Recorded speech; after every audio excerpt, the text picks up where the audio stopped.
Hola a todos, bienvenidos a clase. Yo soy la doctora Valentina y si yo tuviera que elegir de los 5 sentidos que tengo, yo creo que definitivamente el primer puesto se lo doy a la visión. ¿Y qué tan complicado puede ser la fisiología? La luz entra y uno ve, pero no es tan simple. Lo que pasa desde el momento en que un fotón de luz roza tu córnea hasta que tú formas una imagen consciente en la mente es algo muy complejo. Así que presta mucha atención porque vamos a aprender mucho juntos. Primero que todo necesitamos conocer las partes y lo vamos a conectar con lo que hace cada cosa. Pero como la anatomía ya la repasamos en la clase pasada, solo recordaremos lo esencial. El ojo está formado por 3 capas. La esclerótica, que protege el globo ocular y continúa hacia adelante como la córnea, que es transparente y nos permite ver el paso de la luz. La úvea se compone por la coroides, que nutre al ojo, el cuerpo ciliar, que es clave para el enfoque y la producción del humor acuoso, y el iris, que regula la cantidad de la luz que entra a través de la pupila. Y tenemos la retina, que es el tejido nervioso donde se encuentran los fotorreceptores, que es donde se inicia la visión. En el interior se encuentra el cristalino, que está suspendido por las zónulas del cuerpo ciliar, cuya función es enfocar las imágenes sobre la retina. La cámara anterior contiene el humor acuoso, que nutre a la córnea y el cristalino y tiene que drenarse adecuadamente para mantener la presión intraocular. Más adelante veremos por qué esto es importante en el glaucoma. La cámara posterior contiene el humor vítreo, que es un gel transparente que ayuda a mantener la forma del ojo. Y con estas estructuras en mente ya podemos entender por qué cada una funciona y participa en el proceso de la visión. Muy bien, ahora necesitamos hablar un poco de física, pero les prometo que no nos va a costar mucho. La refracción es el cambio de dirección que experimenta un rayo de luz cuando pasa de un medio a otro con diferente densidad óptica. Este cambio ocurre porque la velocidad de la luz no es la misma en todos los medios. Disminuye al atravesar materiales más densos ópticamente y esta reducción de velocidad hace que el rayo se desvíe. La capacidad de un medio para desviar la luz se expresa mediante su índice de refracción, que corresponde a la relación entre la velocidad de la luz en el vacío, o lo aproximamos nosotros en el aire, y la velocidad en ese medio. Cuanto mayor sea el índice de refracción, más lenta viaja la luz y mayor es su desviación. Por ejemplo, en el aire el índice de refracción es alrededor de 1, mientras que el vidrio es más cercano a 1.5, lo que significa que la luz viaja alrededor de un 33% más lento que en el aire. Muy interesante. ¿Y qué pasa con los rayos? Si un rayo choca perpendicularmente contra una superficie, entra sin desviarse, solo reduce su velocidad, pero si choca en ángulo se desvía, y esto es la refracción. Los lentes son materiales transparentes y curvados. Las lentes convexas hacen converger los rayos en un punto focal como si son lupas. Las cóncavas los divergen. La capacidad de un lente para desviar luz se mide en sus dioptrías. Una lente convexa con una distancia focal de 1 metro tiene más una dioptría. Una cóncava tendría dioptrías negativas. A mayor dioptría, mayor poder de refracción y menor distancia focal. El ojo tiene 4 estructuras refringentes, o sea, los encargados de desviar y enfocar los rayos de luz para formar una imagen nítida. La córnea es la más potente y tiene forma convexa. El cristalino, cuya potencia varía según su convexidad, el humor acuoso y el humor vítreo, que tiene una potencia que depende de su densidad, y todos estos 4 estructuras juntas hacen un poder dióptrico total del ojo de 59 dioptrías en visión lejana. La córnea aporta aproximadamente 43 de estas dioptrías y el cristalino el resto, con capacidad de ajuste. Aquí viene una de las partes más ingeniosas del ojo. Para objetos de más de 6 metros, el ojo no necesita hacer nada especial, porque el punto focal cae directamente sobre la retina, pero para objetos a menos de 6 metros, el punto focal caería por detrás de la retina sin intervención. El ojo esto lo resuelve haciendo una acomodación, y el proceso es así.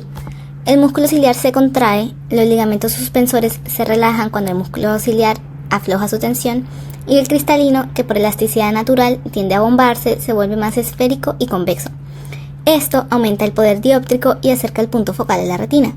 Cuando miramos de lejos, el músculo ciliar se relaja, los ligamentos se tensan y el cristalino se aplana. Dense cuenta que es lo opuesto a lo que uno esperaría. Cuando el músculo ciliar se contrae, los ligamentos suspensores se relajan, y cuando el músculo ciliar se relaja, los ligamentos se tensan. Este mecanismo de acomodación involucra 3 estructuras: el cristalino, los ligamentos suspensores y las fibras musculares del cuerpo ciliar. El músculo ciliar se inerva por fibras parasimpáticas del nervio oculomotor, el mismo tercer par craneal. El sistema simpático tiene un efecto mínimo de relajación, pero es muy débil, que casi prácticamente no cuenta en condiciones normales. Un dato curioso que siempre confunde es que la imagen se forma en la retina al revés, invertida.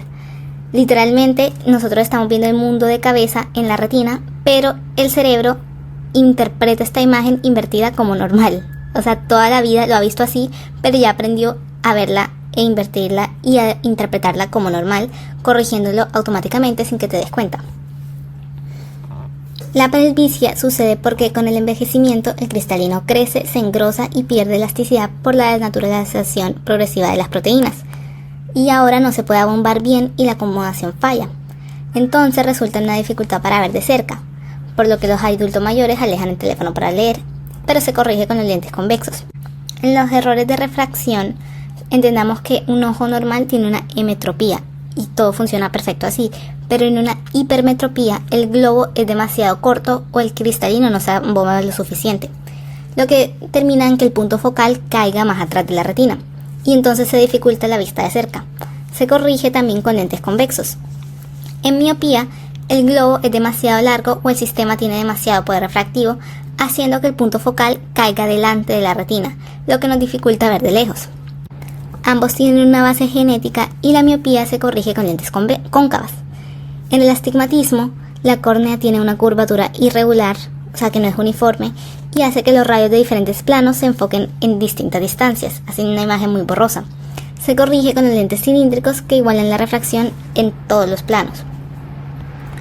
Un poquito más sobre el humor acuoso, porque tiene una implicación clínica, es que la presión intraocular normal es de 10 a 20 milímetros de mercurio. Si este drenaje falla y el humor acuoso se acumula, la presión sube y comprime el nervio óptico, dañándolo irreversiblemente. Eso es el glaucoma. El glaucoma de ángulo abierto es crónico y se causa por la disminución de la permeabilidad de las trabéculas. El glaucoma de ángulo cerrado ocurre cuando el iris se abomba y básicamente oblitera el ángulo iridocorneal. Los síntomas son la visión borrosa, el ojo rojo y ver puntos luminosos flotantes. Si no se trata, causaría eventualmente una ceguera. Para el tratamiento usamos beta bloqueadores como el timolol, que reduce la producción de humor acuoso, o inhibidores de la adrenasa carbónica como la dorzolamida o más comúnmente la acetazolamida, que también hacen el mismo mecanismo porque disminuyen el bicarbonato, y también usamos agonistas colinérgicos como la pilocarpina, que aumentan el flujo de salida, y las prostaglandinas también. Los corticoides de uso prolongado, por el contrario, podrían causar glaucoma. Ahora, esta es la parte más extraordinaria del ojo. La retina tiene 10 capas, pero las que nos interesan son la capa de fotorreceptores y las capas de células bipolares y ganglionares. Primero, para tener unos puntos de referencia en el fondo de ojo, la mácula lútea es una zona amarillenta y oval, y en su centro está la fóvea central, que es una región delgada, sin bastones, muy rica en conos y de hecho es el punto de máxima agudeza visual. En esta fóvea existe la zona avascular foveal, que no tiene vasos y está considerada como el punto de fijación. A 3 milímetros de la fóvea está el disco óptico o papila, que es por donde sale el nervio óptico y entran los vasos retinianos. Acá no hay fotorreceptores, por eso es el punto ciego, que todos sabemos que tenemos un punto ciego por donde no vemos. La luz tiene que atravesar la capa de las células ganglionares y bipolares antes de llegar a los fotorreceptores en la parte posterior de la retina, que se adosan con epitelio pigmentario. El epitelio pigmentario tiene melanocitos que impiden la reflexión de la luz y es muy importante para la regeneración de los fotopigmentos. Hay dos tipos de fotorreceptores y ambos funcionan de manera completamente diferente. Los bastones son sensibles a la luz, incluso en condiciones de baja luminosidad, y son los que reciben la visión nocturna o escotópica. Estos no distinguen colores ni resuelven detalles finos, solo detectan la luz o la sombra. Tenemos unos 120 millones en la retina y se concentran más que todo en la periferia retiniana. Los conos tienen un umbral más alto para la luz, pero tienen mayor agudeza y son los responsables de la visión diurna o fotópica y de la visión en colores. Tenemos unos 6 o 7 millones que se concentran en la fóvea. Estructuralmente, ambos tienen un segmento externo, que son los discos membranosos con los fotopigmentos, que tienen hasta 1000 discos por célula, y un segmento interno donde están los organelos y se sintetizan los fotopigmentos. Tienen núcleo, cilio de conexión y cuerpo sináptico. En los bastones, el fotopigmento es la rodopsina, que está hecha de la proteína escotopsina, y el carotinoide de 11-6 retinal, que viene de la vitamina A, por eso siempre hemos escuchado que comamos zanahorias para los ojitos. Los conos tienen fotopsinas, que tienen 3 variantes según el color detectado. Ahora vemos cómo se hace la fototransducción, que es básicamente todo lo que permite la visión. Voy a contarte cómo un fotón de luz se convierte en una señal eléctrica. En la oscuridad, los canales de sodio del segmento externo del bastón están abiertos, porque se regulan por GMPC cíclico, que en condiciones basales tiene una concentración alta. El sodio entra constantemente y mantiene la célula despolarizada, y el bastón así libera continuamente al neurotransmisor de glutamato. Cuando llega la luz, pasa lo siguiente. Primero, la luz se absorbe por la rodopsina, y el 11-cis retinal se convierte en todo transretinal, cambiando su forma de una molécula plegada a una recta. Esta transformación activa a la rodopsina, que pasa por los intermediarios de vatorrodopsina a lumirrodopsina, a metarrodopsina 1 a metarrodopsina 2. Esta metarrodopsina 2, que es básicamente la rodopsina activada, estimula una proteína G que se llama transducina. La transducina es la que activa a la GMP cíclica fosfodiesterasa. Esta fosfodiesterasa degrada el GMPC cíclico a 5'-GMP y reduce los niveles de GMPC cíclico. Al caer este GMP, los canales de sodio se cierran, y cuando el sodio deja de entrar, la célula se hiperpolariza. La hiperpolarización reduce la liberación de glutamato y las células bipolares y horizontales detectan este cambio y generan señales que llegan hasta las células ganglionares. Las células ganglionares generan los potenciales de acción que transmiten al cerebro por el nervio óptico. ¿Y esto cómo se recupera? Porque el sinasa de la rodopsina se desactiva por la metarrodopsina 2, la isomerasa retinal que convierte a todo transretinal de vuelta a 11-cis retinal. Y esta se recombina con la escotopsina, se reconstruye la rodopsina y los canales de sodio se abren. El bastón vuelve hacia su estado basal y así se regenera la rodopsina. Un detalle importante es que la vitamina A es el precursor del retinal, por lo que una deficiencia de la vitamina A produce una nictalopía, que es básicamente la ceguera nocturna, e incluso en casos graves un daño permanente en los fotorreceptores. Esto de hecho es una causa muy importante de ceguera prevenible en los países de desarrollo. Cuando pasamos mucho tiempo con luz intensa, gran parte del retinal fotosensible se consume y se convierte en vitamina A, lo que reduce la cantidad del pigmento disponible. Entonces el ojo se vuelve menos sensible y esa es una adaptación a la luz. En la oscuridad ocurre lo contrario. La vitamina A se reconvierte en retinal, que se une a las opsinas y se regeneran los fotopigmentos. El ojo se vuelve progresivamente más sensible, adaptándose a la oscuridad.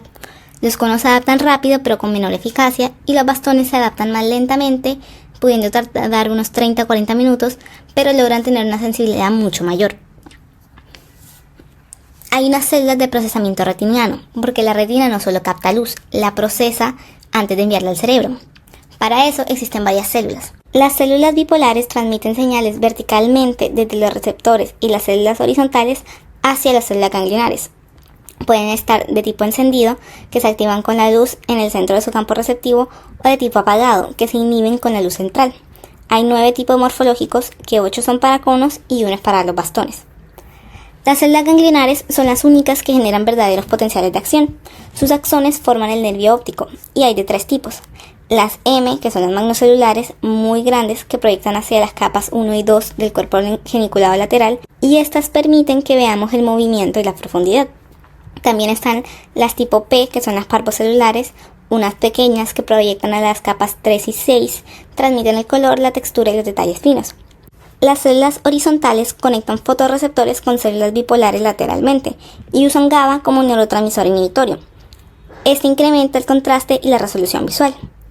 Las células amacrinas conectan a las células ganglionares entre sí y también a las bipolares con las ganglionares.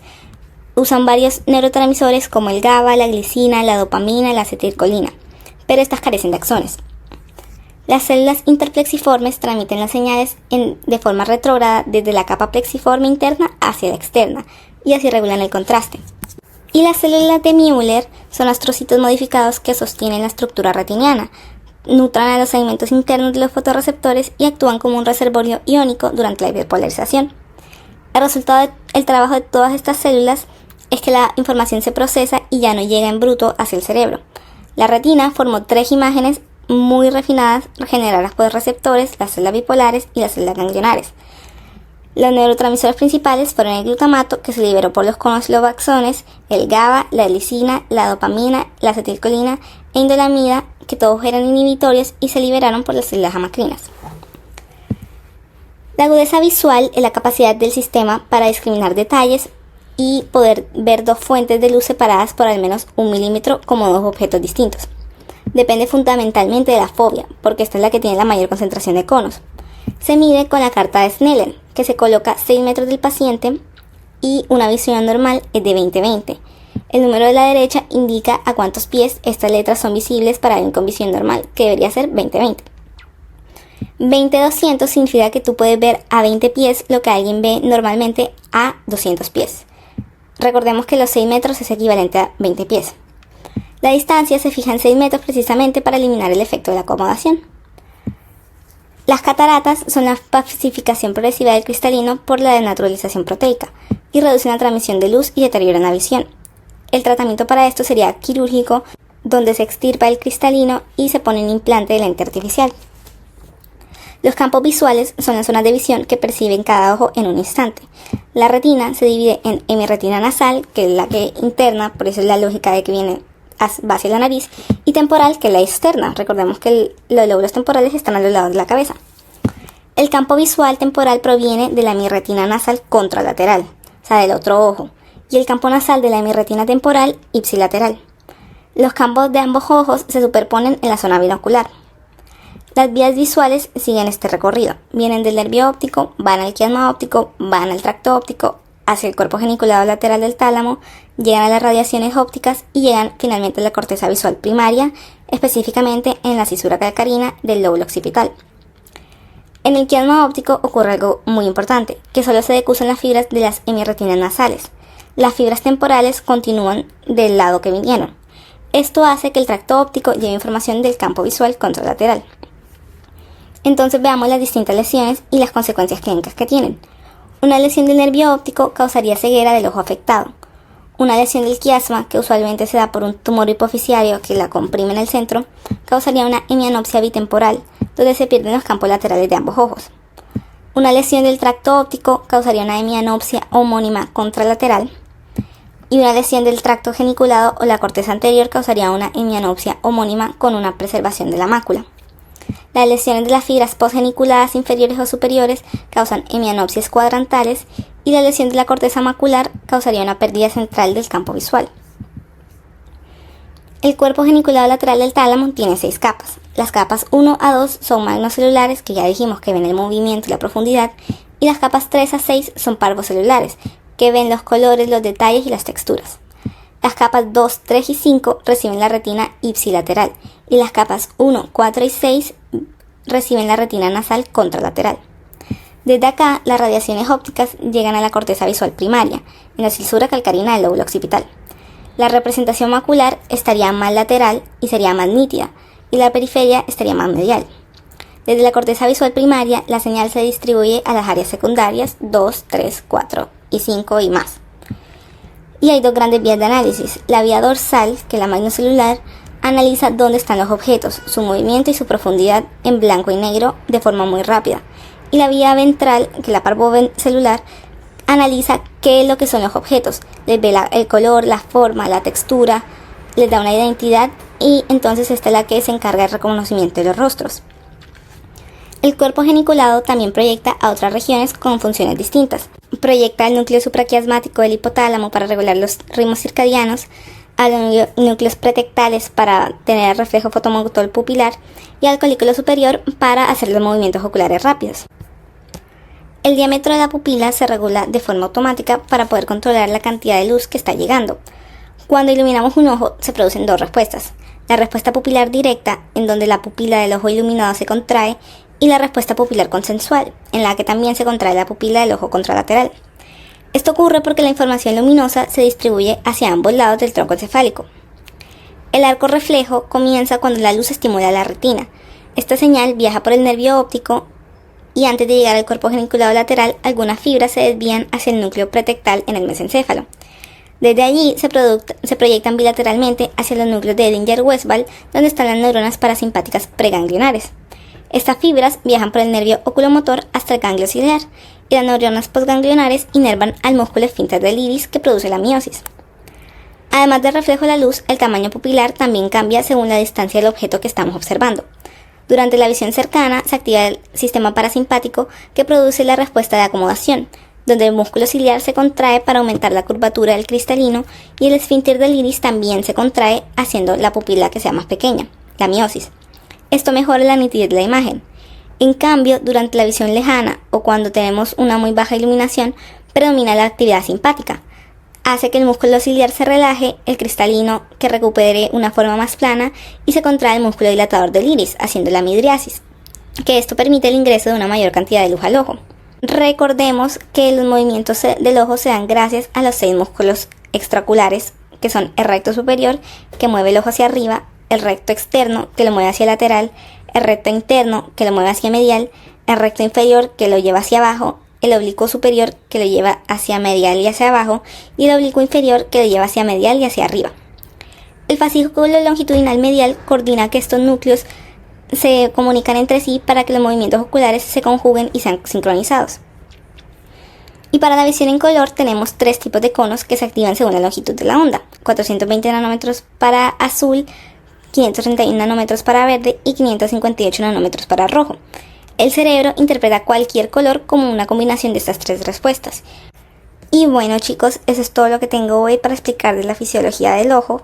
Desde que llega a la córnea, se refracta, se enfoca en la retina, activa los fotorreceptores con la cascada bioquímica, se procesa por las capas de las neuronas retinianas, viaja al nervio óptico, llega a zona paraquiasma para reorganizar la información, pasa por el tálamo y finalmente llega a la corteza occipital, donde vemos. Es mi placer siempre hacerles estas clases, espero hayan entendido. Si no entendieron, por favor déjenme cualquier pregunta que tengan. Espero verlos en la próxima clase y por favor sigan estudiando mucho. Hasta la próxima.